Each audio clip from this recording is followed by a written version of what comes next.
I just got three things to say. God bless our troops. God bless America. And gentlemen, start your engine!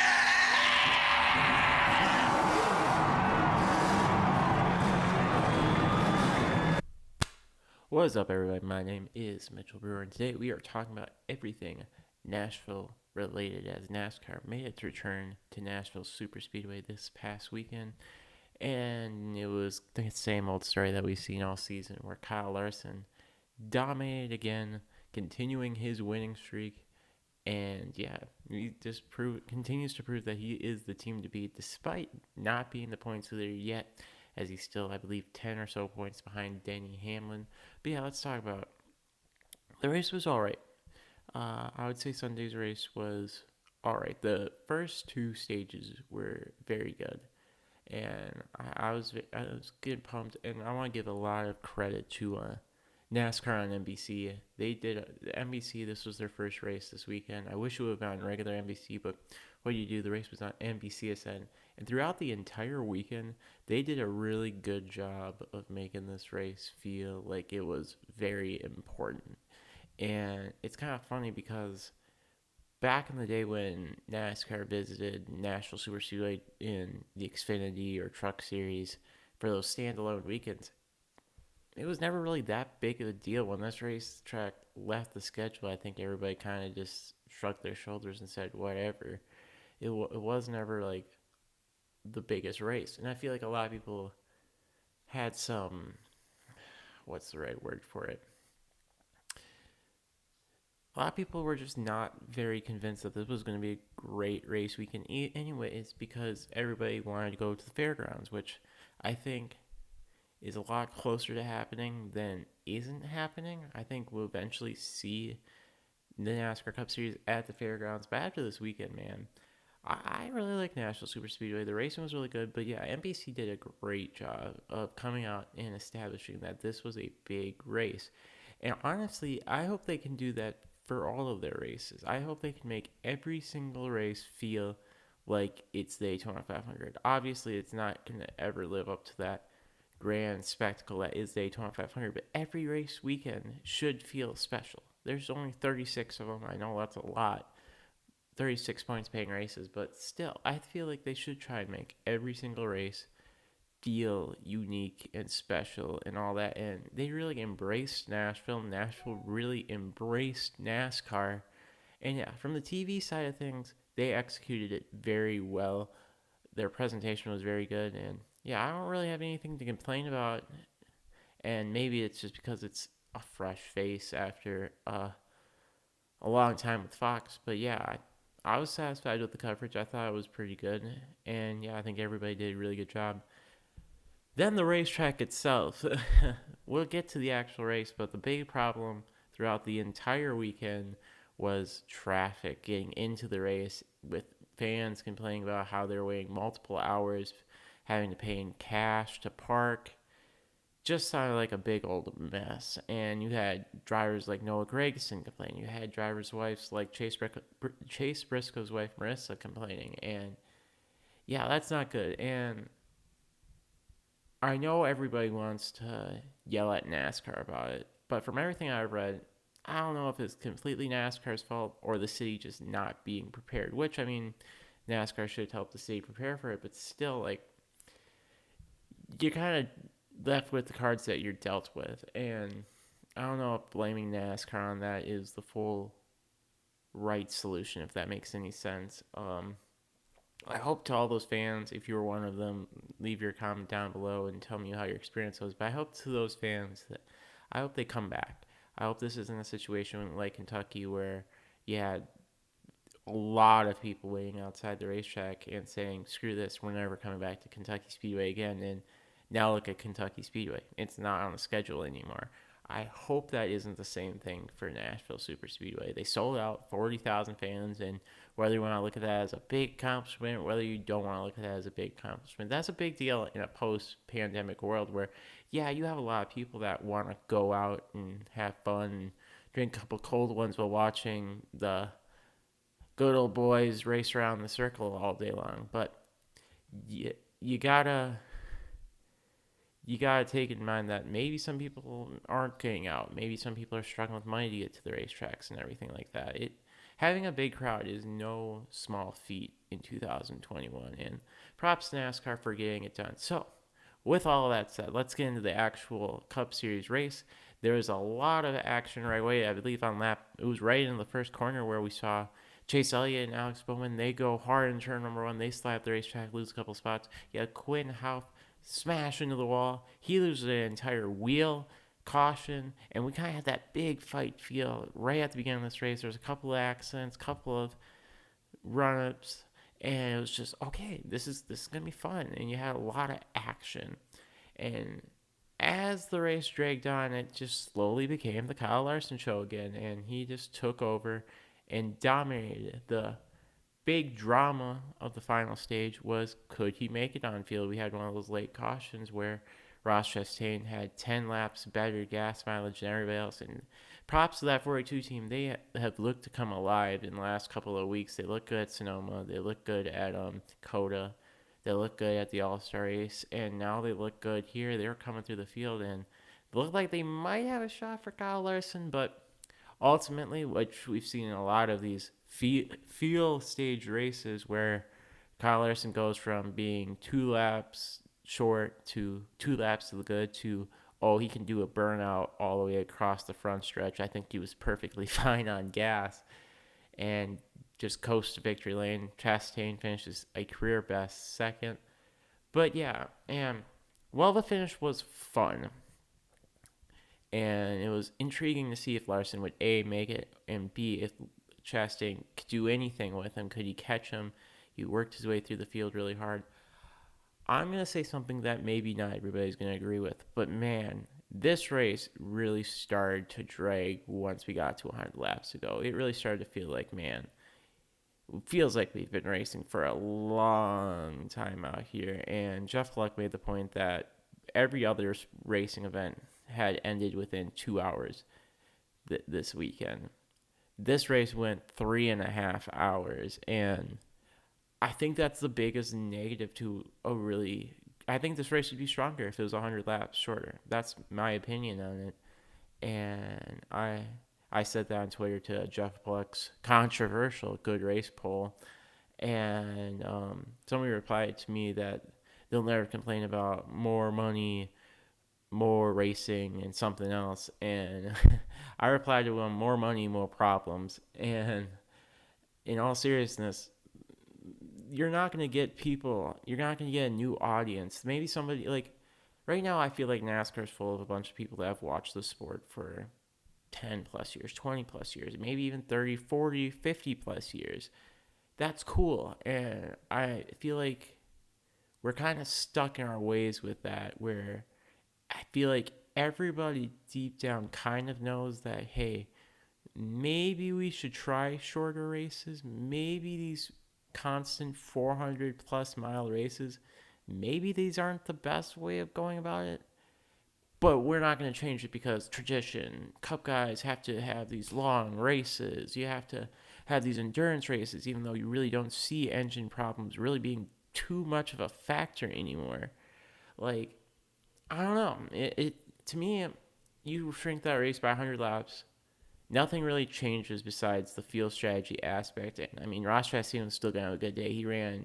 I think he ran towards the front, at least top 10 all day long. You lose that, but I mean, it was still a pretty good race. And then you don't get that factor where it's like, oh my gosh, this race is dragging on.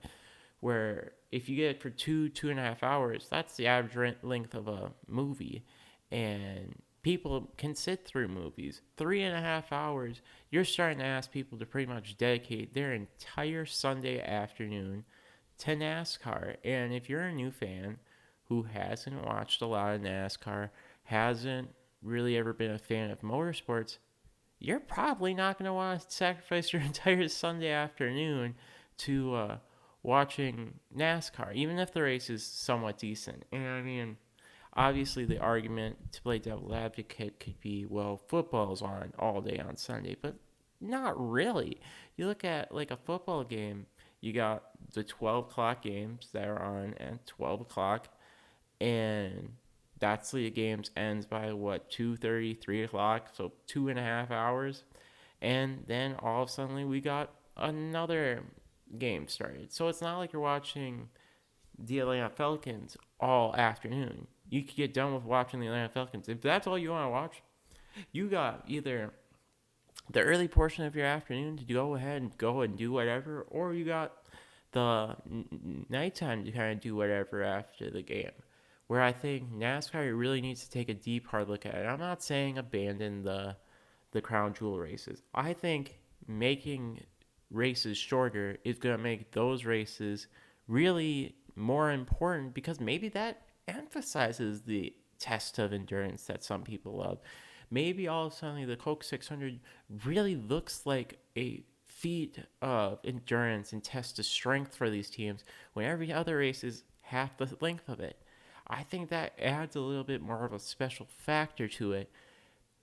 I don't know. I don't know. That's just my opinion on it. I'd love to hear your guys' thoughts down below. But that was the number one thing that I was thinking about during the race, because it got to be, at least for me, it started to drag on, and it was to that point where every week, like many NASCAR fans, I was looking at that Jeff Leck poll. I'm like, man, it was fun those first two stages, but you look at that stage 3 and you're starting to check your phone to see what time it is. You're starting to see, oh my gosh, it's already almost 7 o'clock and this race is still going on. And it's just like, when do we get to the point where these races are just too long and we need to make a change? I really want to see something like that happen. Heck, make them Sunday night short races like the All-Star race. Start them up at 7 o'clock, 6 o'clock Central Time. Have them done by 8:30, 9 o'clock. I think that would work really well. I think you can do that. You could start pushing the envelope a little bit more. Obviously, weather's always going to be a factor to play, but I think you need to start looking at that. And I mean, we are starting to look at that when you look at Pocono this weekend, where you got 2 cup races that are shrunken down versions of what they used to be, so that we don't have to go Pocono twice in the summer. And that these races, let's be honest, Pocono, they weren't that entertaining. And now that they're a little bit shorter, it makes them a little bit more manageable. I don't know. That's my thoughts on it, and I'd love to hear your thoughts down below. But yeah, again, the main story of the race was Kyle Larson, and at this point, who on earth is going to stop this guy? I mean, seriously. Coke 600, unstoppable. Sonoma, unstoppable. Completely different racetrack than Charlotte. All-Star race last weekend where we have a different package, different set of rules. Who's out front? Who else? Kyle Larson. And it's just like, my goodness, you go to Nashville Super Speedway this week, a track that I don't even know if Kyle Larson even ever raced on. Comes out, lays a whooping on the field. And it's just like, oh my goodness. How on earth are you gonna stop this guy? And it's just crazy. Like, how it's at this point, usually when a win streak happens like this, you start getting that sense of, okay, this streak can end at any point in time. But right now, and I've never really felt this with NASCAR, except if you look at like the ARCA series where it's Ty Gibbs versus everybody else, and Ty Gibbs is just dominating. But I mean, Ty Gibbs is in vastly more better equipment than everybody else. And no offense to Ty, he's a very good race car driver. But yeah, you look at that versus this, and Kyle Larson's going up against the best of the best, and he's going out there and kicking their butt every single weekend. And again, I look like a dummy because I said a year ago before the season that I don't know if Kyle Larson's going to win a race. And now I'm sitting here saying I don't know when Kyle Larson's going to lose a race. And it's just incredible to watch. And it's just astounding, honestly, at this point that he can continue on this role. And this reign of terror that who knows is going to end. And I sure, like, right now, if you guys play that NASCAR fantasy game, it asks you, who do you think is going to win? You can't bet against Kyle Larson. You sure as heck can't bet against Hendrick Motorsports because, well, their 1-2 reign of finishes ended on Sunday with Ross Chastain finishing second. Ross Chastain is still driving for a team that gets a lot of help from Hendrick Motorsports. So it's just like something. These guys got it dialed in, and the rest of the field needs to take notice. But will it amount to anything? Are we going to be looking back in November and saying, man, Kyle Larson had a really good season, but it fell apart in the playoffs like it did for Kevin Harvick last year and like it has done to many others before. We'll see. I'm very intrigued to see how that continues on, and yeah, I can't bet against Kyle Larson right now. All right, let's take a look at the lower series this week. And before we get into Xfinity and trucks, I feel like we gotta mention SRX. I made a video about it last week. Another solid showing. It was another fun day. It was the tight window with all the changes that they had made with shortening the heat races, shortening the feature race. It and kind of plays into the thing that I was just talking about. It felt really nice to have boom, boom, boom. We're racing. We get a break. Racing. Get a break. Racing, racing, racing, and it's over. Within that 2 hour window, it felt really nice, and I don't think there was anything taken away from having a short race. It was really fun to watch. Haley Deegan, who raced in Friday's NASCAR Camping World Truck Series race, she looked very impressive. She hung out right towards the front all day long, and she ended up finishing second, edging out Ernie Francis Jr. there at the end of the race, and it was a very impressive performance. I don't know where SRX lands on determining a driver's skill factor, but at the end of the day, you still got Haley Deegan going out there with not a lot of practice time, going out there and beating guys like Elio Castroneves, who just won the Indy 500. And this isn't me saying, oh, Haley Deegan's better than Elio Castroneves, but it's certainly something to point at and say, wow. Even if she has a little bit of dirt experience, I think it's kind of a little, I don't know. I think it's very interesting. It's not like she had ever been to Knoxville before, so very impressed by her. But it wasn't her in victory lane at the end of the day. It was the man, the boss man, Tony Stewart, who got his first XRX victory, and I believe his first victory at Knoxville, which is kind of interesting that it comes in his own series, but you knew it was going to be coming. I think outside of the local track heroes, I think Tony Stewart's the favorite to win every single week in this series, and he looked very good. He looked like the guy to beat. I think the announcer is Danica, who I was glad to see back. She's done a great job so far this season. And Alan Bestwick, they kind of joked about where it was just like, is he playing with the field? Is Tony kind of playing a little cat and mouse with the field? It kind of felt like that. And he put on, it was a good show. It was a fun race. Nothing really big to complain about. I love the adjustments that they made, not only on the race cars where you could identify the cars a little bit better, but on the scoring pile in general. They showed those colors that are associated with the drivers up there and made it a lot easier to figure out where everybody was running and all that. The one thing that I still want them to change is that gosh darn lap timer counter at the top of the screen where it's white letters with an orange background, because I still have no idea how many laps or times left in the race when that thing is up there. CBS, if you are listening to me, I doubt you are, but maybe you are. Change that, please. Thank you. But yeah, the Xfinity Series on Saturday, jumping into that, they ran at Nashville as well, and Kyle Busch dominated. I didn't catch most of the race, but I did catch the end of it, and oh my goodness, this is where I'm going to criticize NBC, because Kyle Busch won. It was his 100th win, and all of a sudden now everybody's kind of thinking, is he done with the Xfinity Series? It sounds like he kind of is from everything that I've heard, besides the rest of the schedule, so he could end with 102 wins, because I believe he has 2 races left. But yeah, they made more of a big deal, at least, and this is my opinion, they made more of a big deal about, is he going to smash the guitar in victory lane, versus the fact that he just won his 100th Xfinity Series win. Say whatever you want, 100 wins is still 100 wins. And yeah, they just kept the camera on him the entire time where they're interviewing drivers, and it's side by side with Kyle Busch in victory lane with this guitar, and it's just like, he's not going to smash it. Like, if he wasn't going to smash it right as soon as he got out of the car, why would he smash it when not as many people are paying attention? It's just, he did give a good fake out where he was like, oh. Then he turned his hat backwards and started fake playing it. Great stuff. And yeah,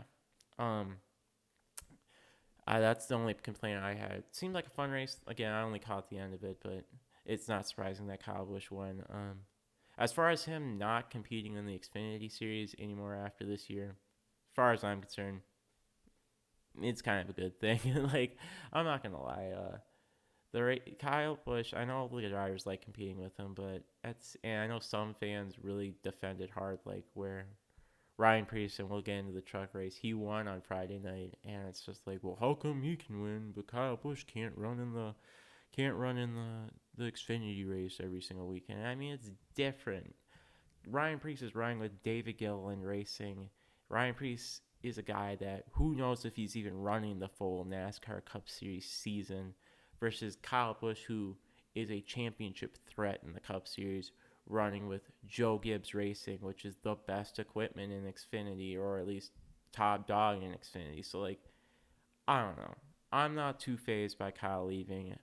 I would be less phased if he was driving his own equipment, but more power to him. I'm not going to take anything away from him. Again, 100 wins is a massive deal, and it's something that nobody else is probably ever going to accomplish, especially with the limits that are placed on the Xfinity Series now, where you would almost have to be like a Justin Allgaier like driver to even come close to trying to attempt something like that. Because I don't think if you're like a Harrison Burton or an Austin Cindric, you're not going to hit 100 wins because you're not going to get nearly enough starts for it to even be possible. So yeah, it's impressive, but at the same time, I'm excited to see more of a focus on these Xfinity Series drivers. I'm not gonna lie, but good for Kyle.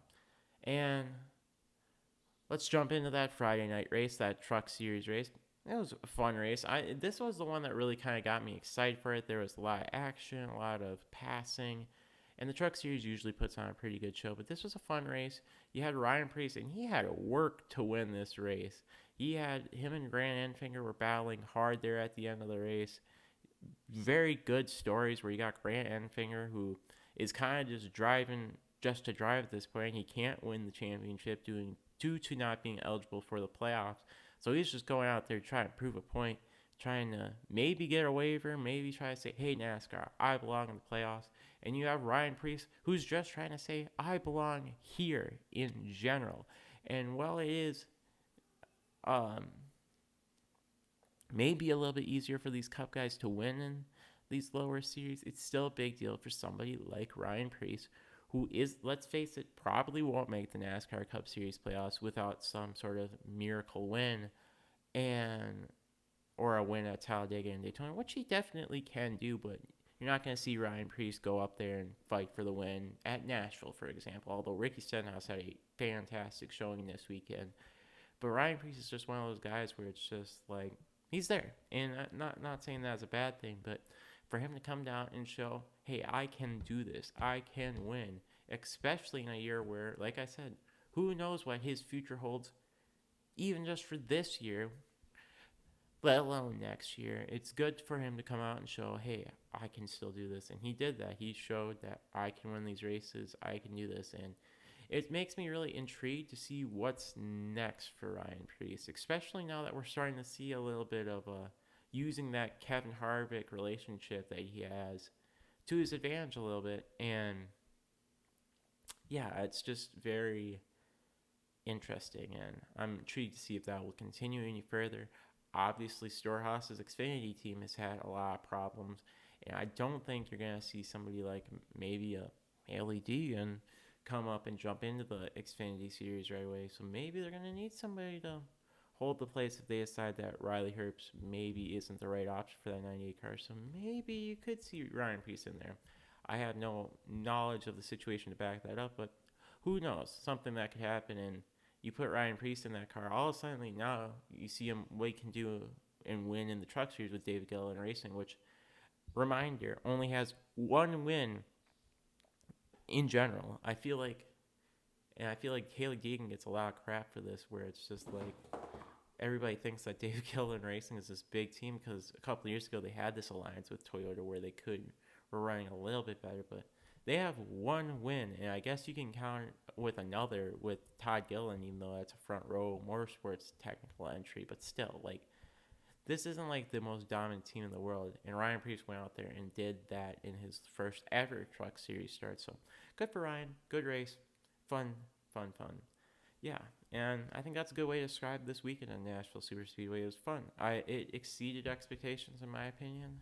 I'm excited for them to come back next year, and everything about it was kind of a positive. I wish the Cup race was just a tad bit shorter, but other than that, I'm not gonna sit here and complain about this weekend because it wasn't that bad, and I enjoyed it. I'd love to hear your thoughts in the comments below if you guys enjoyed it or not.